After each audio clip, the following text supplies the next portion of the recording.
Karena hidup ini secepat apapun tidak akan pernah sampai kalau nggak jelas tujuannya. Selambat apapun pasti sampai asal jelas. Nah, oleh sebab itu tujuan ini kita tetapkan membangun Tanah Bumbu menjadi kabupaten yang bisa dirasakan manfaatnya oleh semua masyarakat. Kita butuh roh untuk memberikan penguatan. Roh itu yang kita sebut dengan moto. Teman-teman sepakat, wah ini bersujud aja. Bersujud ini lambang kedekatan sama Allah, lambang ketaatan sama Allah, tapi juga lambang kecerdasan karena secara ilmiah, saya analisa secara anatomi memang darah mengalir banyak ke otak, sehingga insya Allah orang yang paling banyak sujudnya pasti cerdas gitu.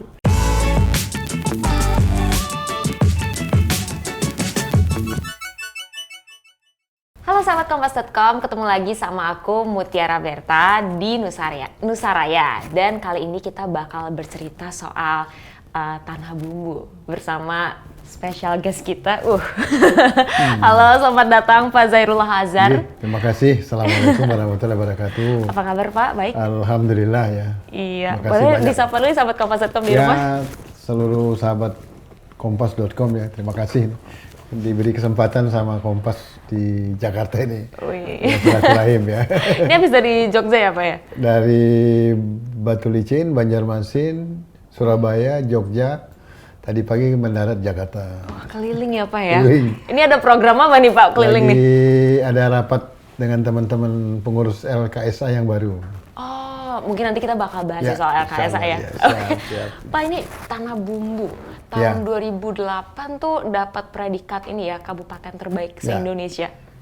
Itu boleh diceritain gak nih Pak, kok bisa dapat predikat itu? Terus maksudnya apa sih yang dijaga sehingga bisa mendapat predikat itu nih Pak?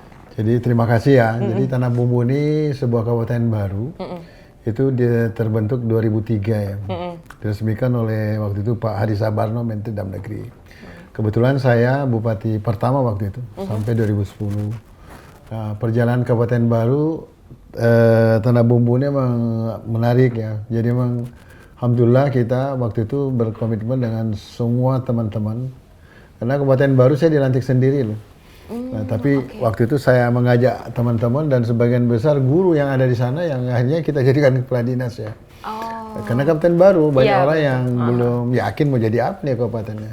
Tapi alhamdulillah karena potensinya memang cukup besar di sana, ada laut yang luar biasa, penghasilan perikanannya, ada tambang juga ya, ada batu bara, kemudian ada perkebunan, dan ada wisata yang juga sangat luar biasa.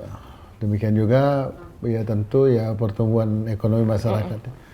Akhirnya dengan melakukan langkah-langkah yang sangat ya tertata bersama dengan kawan-kawan kita menetapkan 4 program khusus. Pertama pembenahan sumber daya manusia, kemudian kedua infrastruktur, ketiga ekonomi, dan keempat penguatan pemerintahan. Alhamdulillah ada yang sangat spesial adalah dengan membangun Tanah Bumbu waktu itu kita sebut dengan manajemen ilahiyah ya. Manajemen yang sangat bermohon menggantungkan dengan ya tentu kemahabesaran Allah ya. Di mana kita berzikir hari-hari, tiap hari, alhamdulillah kabupaten baru ini bisa membangun infrastruktur yang sangat cepat. Melampaui bahkan kabupaten-kabupaten yang sudah lama. Sehingga kantor bupati, kemudian rumah sakit, kantor DPR, kemudian kantor pelayanan yang lain termasuk jalan-jalan, kantor-kantor camat sampai kantor desa dengan tentu ya pendapatan yang memadai sehingga kita kabupaten pemekaran pertama di Indonesia yang mampu melakukan ya pembangunan itu. Dan waktu itu pertumbuhan ekonomi sangat tinggi, ya pengangguran sangat sedikit, ya alhamdulillah. Dan akhirnya pemerintah pusat waktu itu memutus dan menetapkan kita kabupaten terbaik di Indonesia. Waktu itu zamannya Pak SBY. Tahun 2008 ya, bulan April waktu itu. Berarti dengan kabupaten yang baru dan Bapak juga waktu itu berarti sudah punya proyeksi visi misi yang sangat panjang ya. Karena kan maksudnya banyak keraguan ya. Ya banyak yang ragu. Tanah Bumbu ini, tapi Bapak bisa berhasil memanage itu gitu. Saya putra sana, lahir di sana, dan saya termasuk salah satu yang pendiri kabupaten. Dan kemudian dipercaya oleh gubernur waktu itu. Waktu itu jabatan saya Kepala Sekretariat Provinsi. Tapi ditugaskan menjadi pejabat bupati pertama 2 tahun, kemudian dipilih oleh 90% masyarakat sebagai bupati.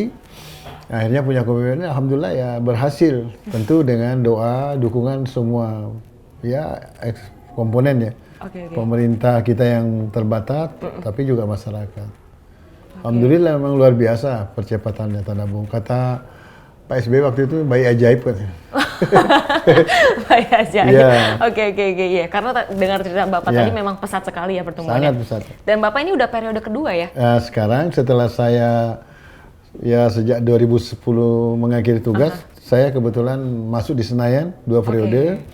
Kemudian 2 tahun, ini tahun kedua saya Bupati kedua di Tanah Bumbu ya. Dan kalau kita lihat memang ya perlengkapan pembangunan ada sana kayak kantor bupati di Kalimantan Selatan tuh yang cukup megah ya di Tanah Bumbu itu, di areal yang memang juga sangat terpusat ya. Kita punya luasan 200 hektar tanah tuh kantor-kantornya, itu yang sangat menarik ya. Alhamdulillah gitu. Dan kalau misalkan kita melihat sedikit nih ya, Bapak kan dari memimpin Tanah Bumbu dulu, terus sempat ke DPR, memimpin lagi gitu. Berarti kan ada proses dari membangun, melepas, lalu menjaga dan mengembangkan gitu. Lebih sulit mana tuh Pak? Ya Alhamdulillah saya di DPR RI banyak belajar dengan teman-teman ya. Baik teman-teman anggota DPR RI yang saya lihat memang ya luar biasa pengalaman dan ya pengetahuan beliau-beliau itu. Demikian juga dengan diskusi yang kita lakukan dalam rapat-rapat dengan para menteri yang sesuai dengan komisi. Pengalaman itulah yang membuat saya semakin belajar dan ketika kembali menjadi bupati yang kedua ini, ya alhamdulillah saya sudah semakin memahami betul apa yang harus saya lakukan dengan masyarakat, dengan teman-teman di pemerintahan kabupaten, dengan provinsi, tapi juga dengan pusat. Ya. Kalau dulu bupati pertama, saya belum punya banyak jaringan dengan pusat. Sekarang alhamdulillah banyak teman dan sahabat ya di kementerian. Dan ini yang akan memberikan ya kemudahan akses dalam kita membangun daerah. Di kabupaten yang jauh dari pusatnya. Berarti saat berhenti tuh, berarti kan Bapak mengulik banyak gitu. Berarti apa nih yang Bapak lihat harus dikembangkan dari berbagai sektor, mungkin kayak kesehatannya, pendidikannya, atau apanya gitu Pak? Jadi memang saya katakan memang ada 4 hal dasar tadi ya membangun Tanah Bumbu di awal. Tadi pertama sumber daya manusia, kemudian infrastruktur, ekonomi, dan penguatan pemerintahan. Nah, ini setelah saya kaji-kaji, kita menetapkan ketika itu SDM ternyata itu memang strategis. Kenapa? Karena ini kan berkaitan dengan masa depan ya. Oleh sebab itu kita bicara SDM ini, kita mempersiapkan pertama dari konteks pendidikan ya. Pendidikan kita buat sedemikian rupa mulai TK, SD, SMP, SMA, bahkan perguruan tinggi. Sungguh-sungguh kita diskusikan bagaimana ini bisa mampu membentuk generasi-generasi tangguh masa depannya. Sehingga secara sangat khusus kita memberikan pembelajaran-pembelajaran yang sangat ya profesional, di samping tentu saja memberikan ya pembelajaran yang juga sangat spesial. Di samping juga kita mempersiapkan sarana prasarana. Jadi pendidikan ini utama. Dan sangat dirasakan betul anak-anak kita juga banyak belajar bukan hanya di Indonesia, di Jakarta, di mana, tapi juga di luar negeri ya. Sehingga kita pemerintah daerah memberikan alokasi anggaran yang sesuai untuk memberikan beasiswa terhadap mereka yang mau belajar keluar ya. Nah, kemudian yang kedua yang kita perkuat adalah membangun ekonomi ya, ekonomi UMKM segala macam, sehingga peran serta masyarakat dari desa ke desa itu, kecamatan ini luar biasa, sehingga membuat semarak pembangunan daerah. Itu yang saya dapatkan ketika saya berada di Jakarta, keliling Indonesia, datang ke kabupaten-kabupaten, datang ke daerah. Waktu itu ya kunjungan kerja komisi, ya saya mendapatkan pembelajaran di sana. Nah, infrastruktur ini pasti ya, karena memang kalau infrastruktur bagus dan kabupaten kita walaupun luasnya lumayan 5.000 km persegi, alhamdulillah jalan-jalan dari pusat ke desa-desa kemana-mana itu sudah sangat bagus. Ini memberikan ya tentu saja motivasi dan semangat kepada masyarakat untuk ya menikmati kabupaten, tapi juga mereka juga berkreasi membangun bersama kabupaten. Nah, penguatan pemerintahan adalah bagaimana seluruh pelaksana tugas ini mulai dari bupati sampai RT bahkan ya dengan fasilitas yang kita berikan ini sungguh-sungguh punya tanggung jawab gitu. Dan kita punya prinsip di sana al-imam khadimul ummah.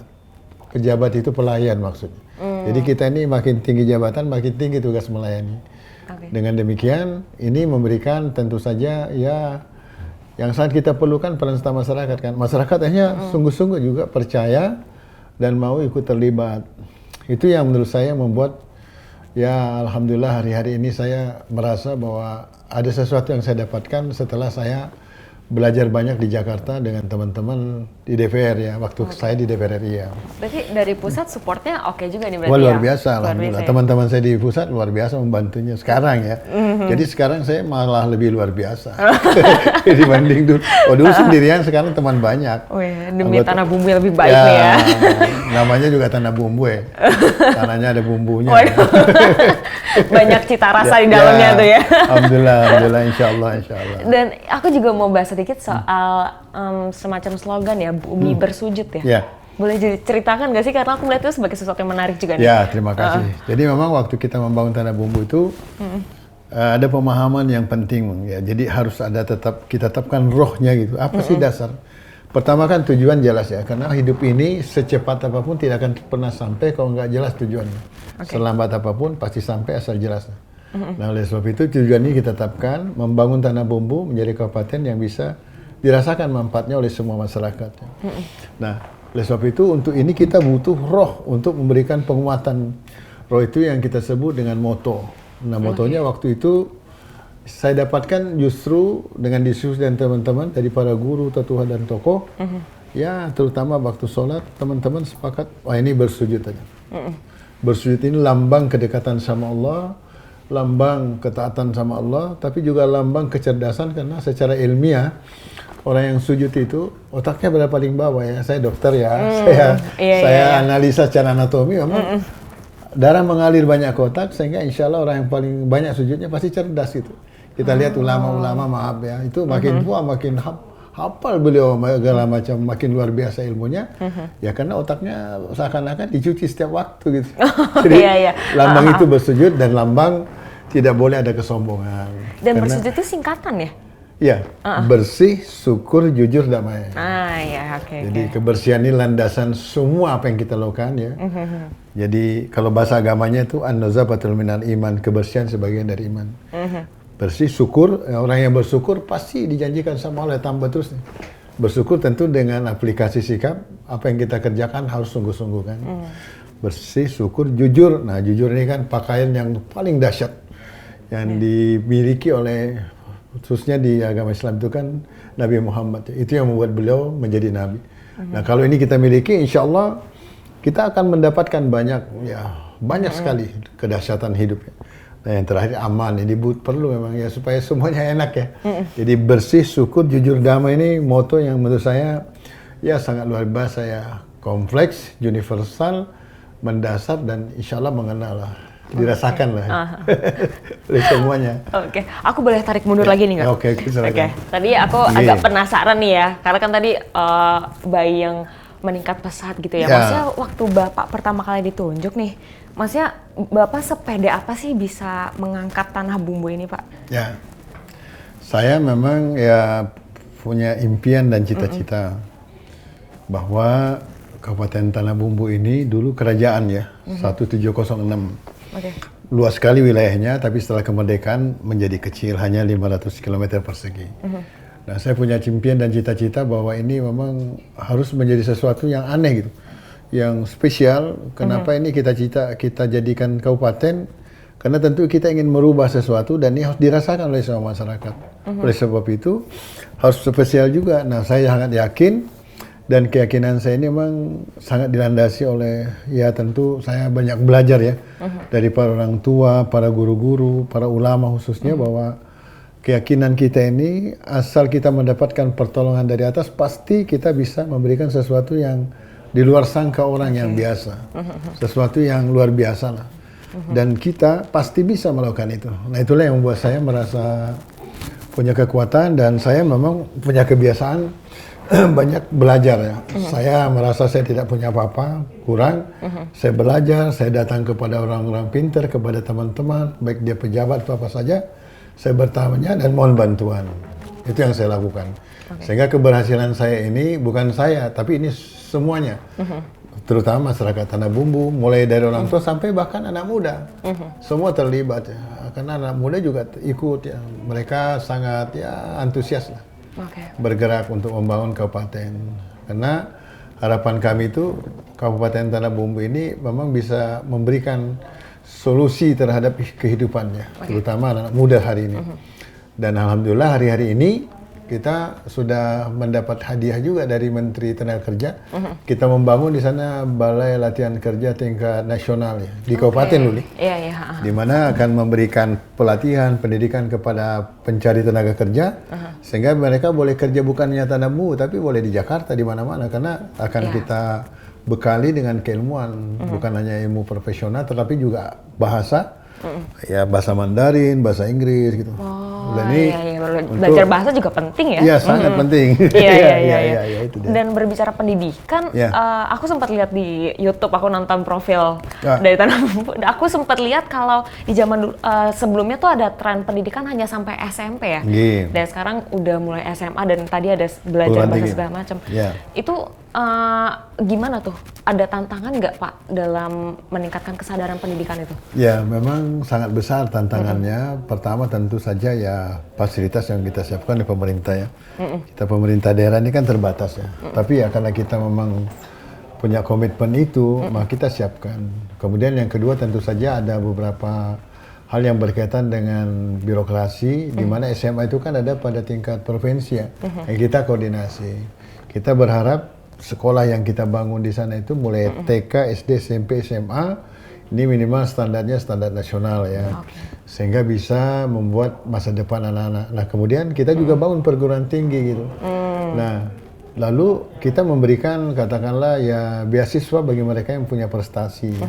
Dan beasiswa itu bukan hanya di daerah, tapi bahkan sampai keluar negeri gitu. Sehingga alhamdulillah anak-anak kita ini termotivasi dan terdorong belajarnya. Jadi alhamdulillah sekarang ini ya cukup, saya lupa ya angka persisnya, tapi banyak sekali sarjana-sarjana kita sekarang dari kabupaten itu, bahkan sudah yang kerja di Bandung, di Jakarta, di mana-mana. Di Kalau Indonesia. untuk beasiswa mengirim ke luar negeri udah ada berapa nih Pak? Ada. Oh kalau itu memang belum banyak ya, mungkin ada 300-an aja ya. Oh itu angka yang luar biasa loh. Iya, tapi dari sejak dulu ya. Iya. Karena enggak terlalu mahal kok biaya ke luar negeri ini. Kalau terus apalagi yang misalnya ke daerah Mekah, Madinah, Mesir, Yaman ini, ya di sana kan Fakultas Umum juga ada ya, di samping Fakultas Agama. Itu hanya kita kasih 50 juta, itu udah ongkos nanti sampai dia selesai. Kenapa? Karena di sana itu sudah ada perorangan, swasta, perusahaan yang memberi beasiswa, bahkan juga negara. Banyaknya berarti ke negara mana nih Pak? Memang banyak ke daerah itu, ke Mekah, Mesir, Madinah. Oke. Kita geser dikit ke kesehatan. Aku baca-baca juga ada dapat ini ya, peringkat untuk penurunan angka stunting. Ya. Ini related juga nih sama bapaknya seorang dokter juga kan nih. Itu gimana tuh upaya-upayanya? Kalau kesehatan kita di Tanah Bumbu ini luar biasa. Pertama kalau COVID ya, kita ini terbaik se-Kalimantan menangani COVID ya. Bukan Kalsel ya. Jadi kita di Kalsel aja 13 kabupaten, ke Kalimantan tuh berapa puluh kabupaten, lupa saya. Itu ya, kalau stunting yang sekarang jadi persoalan di Indonesia, kita tuh terbaik juga nih di Kalimantan Selatan. Terbaik, alhamdulillah ya. Ya memang kita melakukan gerakan bersama seluruh masyarakat ya. Jadi kita membangun dan membentuk kegiatan mulai prevensi dan penyuluhannya Posyandu ya. Jadi kita kerjasama dengan PKK dan kepala desa dan ibu kepala desa dan masyarakat. Nah kemudian di tingkat pelaksana lapangan ke atas kecamatan itu ada puskesmas sampai rumah sakit.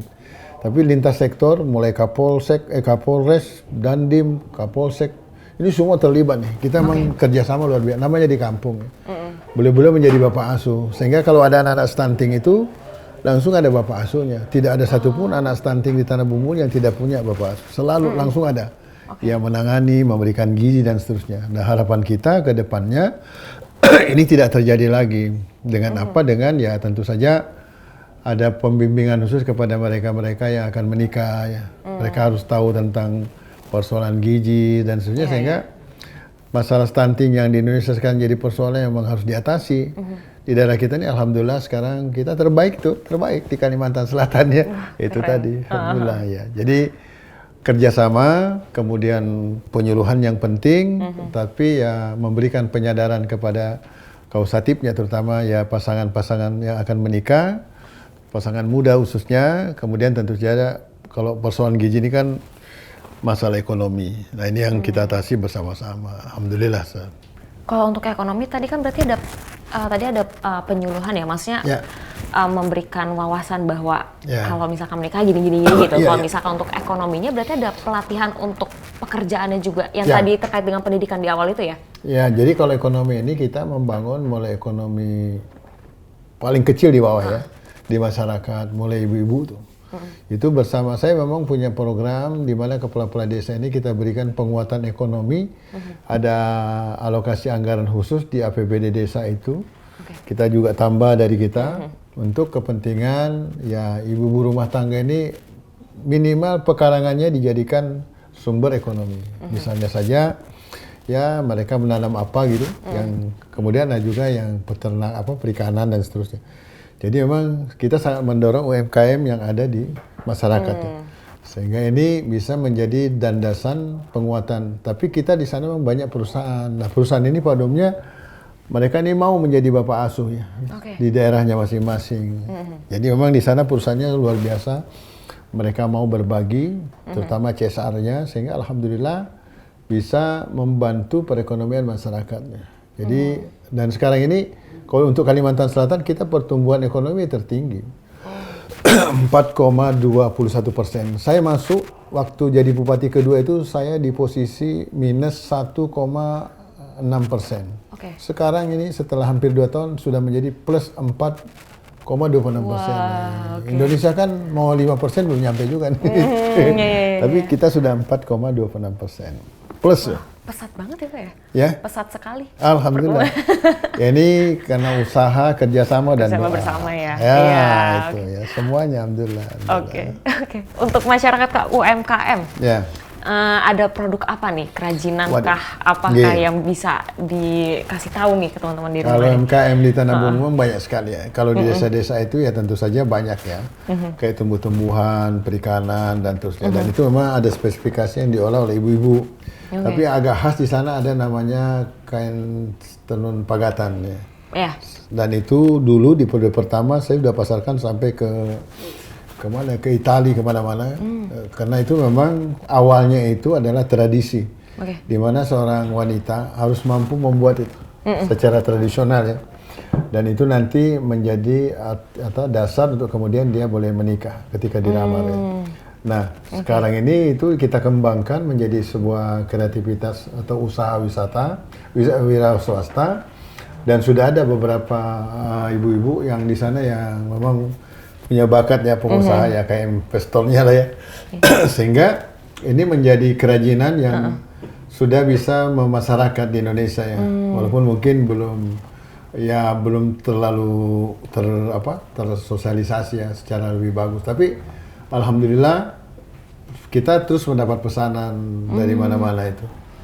Memang ya lumayan lah, ada khas tersendiri tuh tenun pagatannya. Bisa jadi sarung, bisa jadi kain baju, dan itu biasanya ada event-event di mana ada ya lomba so itu ya yang dipakai oleh anak-anak muda itu. Oh ini yang sempat dibawa ke New York Fashion Week itu ya, keren banget udah nyampe ke sana loh.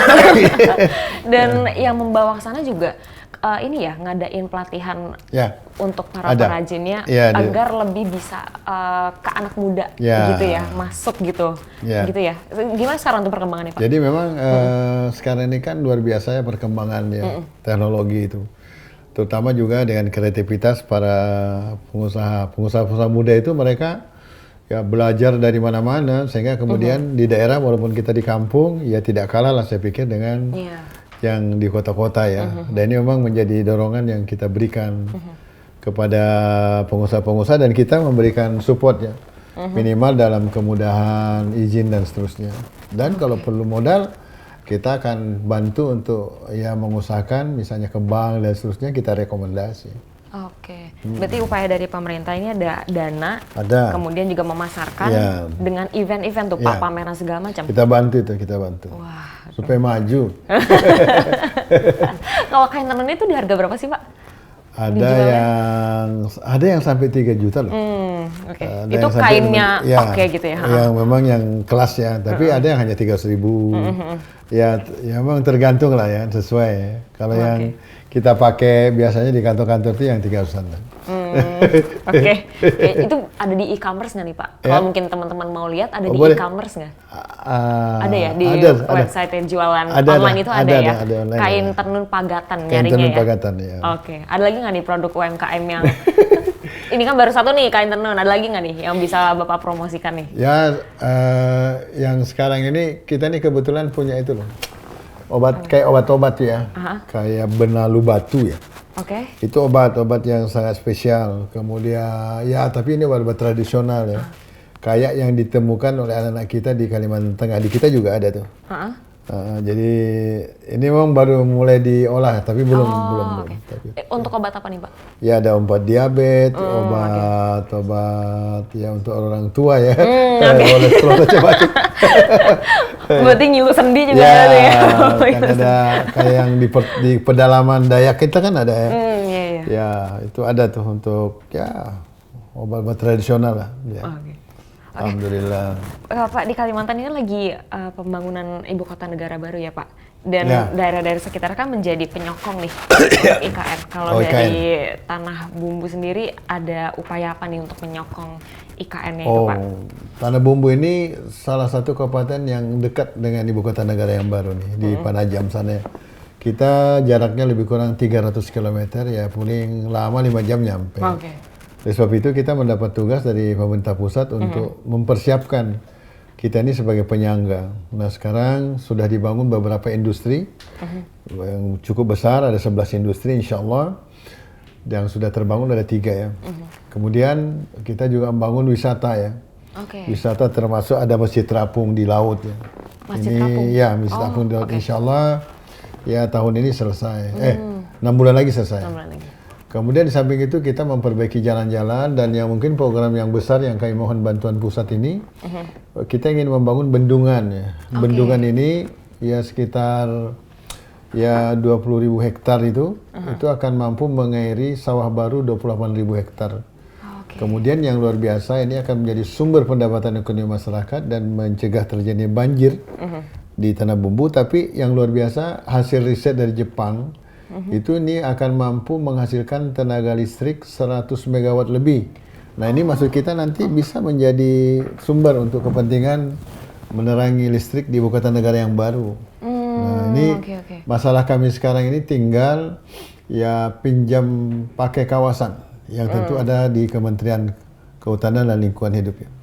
Kemarin sesungguhnya kita udah usul tapi tidak tahu terjadi perubahan ini belum dapat ya. Sehingga dalam minggu-minggu ini saya akan mengajukan permohonan kepada Menteri untuk ini segera mendapatkan pinjam kawasan dan ini bisa dibangun dan inilah salah satu sumber yang terbesar yang kita berikan kepada ibu kota negara yang baru. Karena listrik kan nanti akan jadi masalah. Nah ini insya Allah akan menjadi solusi. Itu yang luar biasa tuh yang dari Tanah Bumbu. Pasti dah itu. Benar pemasok listrik wisata juga infrastruktur ada kemudian lagi. Tadi di BLK. Karena iya, pasti banyak tenaga kerja mau datang ke sana. Nah, kita siapkan nih pelatihannya. Dan ini kebetulan Ibu Ida Fauzia ini Bu Menteri ini dulu teman saya, kami sama-sama satu praksi. Tapi beliau jadi menteri ya. Saya minta bantuan beliau udah setuju. Tinggal pembangunan nih. Menjadi standar nasional bahkan internasional. Itu tadi yang saya bilang. Ini untuk yang pemasok listrik Pak, ini ada bekerja sama dengan dari luar? Itu rencananya itu yang ngolah tuh dari Jepang ya. Tapi belum nih kan kita belum dapat izin nih dari menteri nih. Mungkin bisa segera diproses ya. Ya makanya mudah-mudahan melalui ya informasi ini ketangkap oleh Ibu Menteri Kehutanan Lingkungan Hidup ya. Kita dapat izin itu pinjam pakai kawasannya sehingga dengan demikian itu bisa menjadi sumber untuk pemasok tenaga listrik bagi ibu kota negara yang baru kan. Tadi yang gol dikit juga soal wisata nih Pak. Wisata. Ya. Ada wisata apa sih yang oke nih untuk dikunjungi sahabat Kompas.com di rumah kalau ke Tanah Bumbu? Kalau Tanah Bumbu ini wisatanya lumayan banyak. Pertama mungkin yang sangat panjang wisata pantai ya. Itu panjangnya lebih kurang 100 km tuh sepanjang. Panjang sekali walaupun memang yang sudah terkelola itu ada beberapa objek ya. Dan itu sudah menjadi kunjungan. Ada di daerah Pagatan, kemudian ada daerah Sungai Dua Laut, ada berapa tuh? Di Angsana. Sekarang menjadi menarik dan di sana ada tempat-tempat ya wisatanya. Kemudian yang mungkin agak khusus di dunia ini ada 2 bebatuan geofak ya. Salah satunya di Tanah Bumbu di dunia itu sekarang sedang kita olah dan ini diolah oleh pusat ya. Kemudian ada gua yang panjangnya hampir 5 km, di dalamnya itu ada mungkin itu ya purbakala ya, ada kayak pemandian dan seterusnya. Menarik itu. Di samping ada air terjun. Dan yang menarik juga ya ada wisata apa ya, kayak lomba-lomba mobil, apa istilah lupa saya ini. Apa tuh? Sepeda motor yang apa sih? Trail? Ya, di sana off-road segala macam ini memang disiapkan tempatnya. Ada pengusaha kita, pengusaha besar di sana namanya Pak Haji Isam. Itu ya beliau itu termasuk tokoh yang membantu pembangunan Tanah Bumbu, ya tokoh nasional bahkan ya. Beliau punya itu areal itu yang luar biasa menjadi wisata anak muda dan biasanya setiap tahun berapa kali periode itu ada kegiatan. Saya baru aja membukanya dan hadiahnya mobil. Lumayan hadiahnya. Ya, ada berapa mobil itu. Bapak bisa off-road nggak nih? Nggak bisa. Itu anak muda itu. Oh, anak muda aja ya? anak muda itu. Oke, Pak. Tadi di awal kita sempat bahas, sempat nyinggung soal LKSA ya? Oh, LKSA ya. Boleh nggak nih dijelasin ke sahabat Kompas.com di rumah? Mungkin agak masih asing nih ya dengan LKSA itu tuh apa, fungsinya apa? Kemudian Bapak juga menjadi ketua ya di situ ya. Perannya apa nih gitu? Jadi memang LKSA ini baru aja kita melaksanakan kemarin Munas kedua di Banjarmasin. Dihadiri oleh seluruh teman-teman se-Indonesia, ada 700 orang, 700 peserta ya. Nah, membahas tentang persoalan LKSA ini kan lembaga sosial anak, kesejahteraan sosial anak. Yang memang mengacu mengambil dasar dari undang-undang berkaitan, Undang-Undang 23 berkaitan dengan perlindungan anak yang ada di Kementerian Sosial. Nah, lalu pembahasan yang kita lakukan tentang LKS ini memang sekarang juga mengacunya juga kepada Permenkes nomor 15 tahun 2010 dalam sekali ini. Ada 3 hal itu. Pertama tentang ya pembelajaran di masyarakat ya, untuk mengetahui bahwa ini loh persoalan anak ya. Kedua tentang kemandirian rumah tangga. Yang ketiga masalah anaknya sendiri. Ada anak yatim, ada anak yang kena narkoba, ada anak masalah yang cacat dan seterusnya. Ini masalah yang kita bahas. Nah, di LKSA itu. Sehingga kemarin dalam Munas kita memutuskan dulunya ada LKSA dan PSAA. Tapi PSAA ini kita hapuskan karena kita sepakat bahwa banyak hal yang psikologis yang mungkin cukup mengganggu buat anak-anak, terutama anak yatim. Ini kita hapuskan karena panti ini menurut kita sudah tidak sesuai. Hanya sekarang LKS aja, Lembaga Kesejahteraan Sosial Anak. Nah, alhamdulillah pada waktu itu di Munas kemarin tuh di dalam satu keputusan memutuskan pengurus. Nah, saya dipercaya menjadi ketua umum ya. LKSA Indonesia 2022 sampai 2027. Nah, kita akan bicara tentang anak-anak ini ya, tentang masalah anak lah, karena ini persoalan ya terutama kalau saya memang ya anak yatimnya ya. Karena anak yatim sendiri di Indonesia ini ada sekitar 4.300.000. Yang tentu sangat riskan dan rentan masa depannya. Ya, orang ditinggalkan 1-2 orang tua ini kan pasti punya masalah ya, masalah psikologis dan sebagainya. Oleh sebab ini harus menjadi perhatian antara pemerintah dan kita, dan alhamdulillahnya saya diberitahu oleh teman-teman tadi ini baru ditelepon dari Ketua Komisi 8 bahwa sudah masuk pembahasan undang-undang yang baru berkaitan dengan persoalan perlindungan anak ini, termasuk anak yatim. Nah, jadi insya Allah mungkin tahun depan Januari sudah mulai dibahas undang-undangnya. Dan kami masuk untuk ikut ya, artinya ya ikutlah untuk ikut berbagi, ikut untuk membahas, ikut memberikan sumbangan, paling tak pemikiran bagaimana anak-anak ini yang kita harapkan pemerintah memang sungguh-sungguh bisa bertanggung jawab ya. Yang sekarang memang menurut pengamatan kita memang perlu ditingkatkan tanggung jawab pemerintah nih terhadap anak-anak kita ini. Kalau dari Bapak ada program apa nih ke depannya untuk meningkatkan lembaga ini? Kalau saya itu karena saya sekarang kan saya sudah terbiasa dengan anak yatim ya. Bagian dari persoalan kesejahteraan anak. Anak yatim ini memang menjadi bagian hidup saya nih. Bahkan saya mengatakan saya sekarang ini mewakafkan diri saya untuk anak yatim ya. Umur sudah begini ya.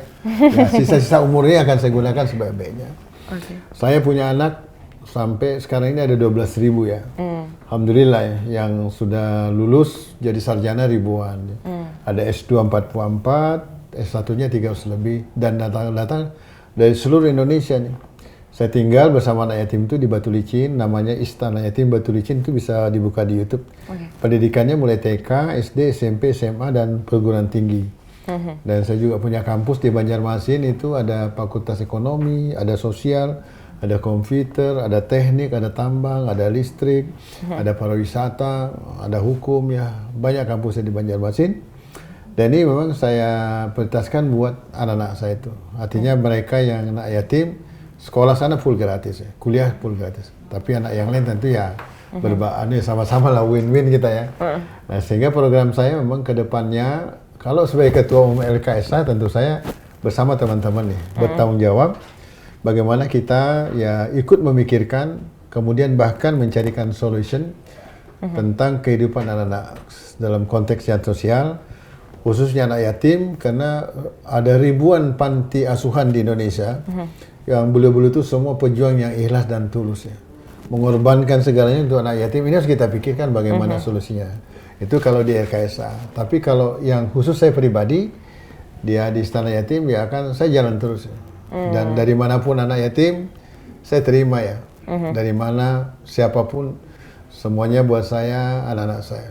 Karena saya pikir mudah-mudahan ini memang bisa menjadi jalan keluar lah bagi mereka-mereka untuk meraih masa depannya. Itu program utama ya. Oke Pak, terakhir nih. Aku mau Bapak menyampaikan nih pesan-pesan untuk anak muda sebagai seorang Bapak, sebagai seorang pemimpin juga. Karena kan tadi kita membahas anak-anak itu masa depan bangsa ini ya. Mungkin ada pesan untuk sahabat Kompas.com di rumah yang masih muda. Terima kasih ya terutama untuk sahabat.com yang muda-muda ya. Ini pengalaman saja. Menurut saya ya, saya ini merasa sekarang ini mendapatkan kebahagiaan luar biasa dalam hidup saya. Artinya apa? Ya saya merasakan diberi kemudahan terus ya. Dan alhamdulillah rezeki tidak pernah berkurang-kurang. Satu hal yang menurut saya yang harus kita lakukan. Kalau belajar sudah pasti sekarang ini. Kita harus mencari ilmu yang memang hari-hari ini memang diperlukan dalam rangka menghadapi tantangan-tantangan masa kini dan masa depan. Bahasa, ya komputer, ilmu-ilmu yang profesional silakan. Tapi satu hal yang tidak boleh dilupakan, harus hormat, taat dan bakti kepada orang tua. Saya punya pengalaman, saya melakukan semua ini karena saya melaksanakan amanah almarhum ibu saya. Ibu saya itu guru ngaji ya. Pesan beliau begini waktu saya kecil. Nanti kalau ada rezeki, hiduplah bersama anak yatim. Itu aja pesan beliau. Saya waktu kecil ya mendengar biasa aja. Tapi setelah saya lulus dokter, saya memulai memelihara 1, 2, 3. Alhamdulillah, ternyata itu tadi membuat jalan luar biasa. Nah, sehingga menurut saya memang apa yang menjadi pesan orang tua ini harus kita laksanakan, harus taat dan hormat. Dan saya punya pengalaman luar biasa, ya memberikan nasihat kepada teman-teman saya yang akhirnya menjadi orang sukses. Saya bilang kalau mau berhasil, coba sujud sama ibu. Kalau berani, cuci kakinya bersih-bersih beberapa kali, kemudian merasa pas sudah minta izin minum airnya. Ini dilakukan oleh beberapa orang. Ada yang saya dapatkan kisahnya dari seorang yang menjadi pangdam. Saya tidak bukanya, tapi ini kisah menarik. Dulu katanya beliau melakukan itu pangkatnya masih kapten, letnan ya. Tapi setelah minum air kaki cuci ibunya, dia melesat loh. Bagaikan panah ke atas keberhasilan katakanlah masa depannya, karirnya. Dan beliau berkisah, beliau buka di dompetnya. Di dompetnya itu isinya bukan uang, sapu tangan yang lama tuh, yang besar. Tengahnya kuning, ini katanya Pak Jo. Sambil nangis beliau cerita. Ini adalah air mata ibu saya ketika saya minta izin minum air cucian kaki beliau. Beliau tidak mau, tapi akhirnya beliau mau, beliau nangis. Ini saksi. Dan ternyata luar biasa.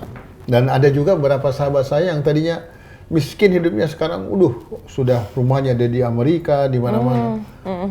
Hormat sama ibu, itu luar biasa.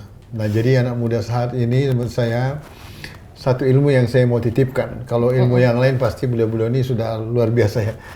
Hormat, jangan pernah lupa sama orang tua, bapak sama ibu, terutama ibu. Anda sendiri masih punya ibu? Ya, masih. Kalau punya ibu pasti sukses ya. Jadi kita Amin. tahu persis bagaimana surga di bawah telapak kaki ibu ya. Mungkin saya salah, tapi pengalaman saya menunjukkan banyak sekali orang sukses dengan yang saya nasihatkan ini, mereka lakukan, mereka berhasil. Ya itu tadinya, ada yang supir truk, sekarang jadi supir pesawat, dia punya pesawat pribadi. Seperti itu kisahnya. Jadi, dan kalau ada yang mau lebih sangat khusus, nanti boleh datang ke Batu Licin bertanya siapa-siapa orangnya, saya sampaikan. Agar termotivasi ya. Mampir dari Tanah Bumbu nih ya. Supaya sukses semua anak-anak muda hari ini. Saya pengen mereka semua berhasil. Amin, amin. Ya itulah, insya Allah. Baik, terima kasih Bapak waktunya Makasih sudah banyak, sharing bersama sahabat Kompas.com di rumah, menyempatkan waktunya ke sini. Sehat-sehat selalu ya Pak, semoga sukses. Makasih.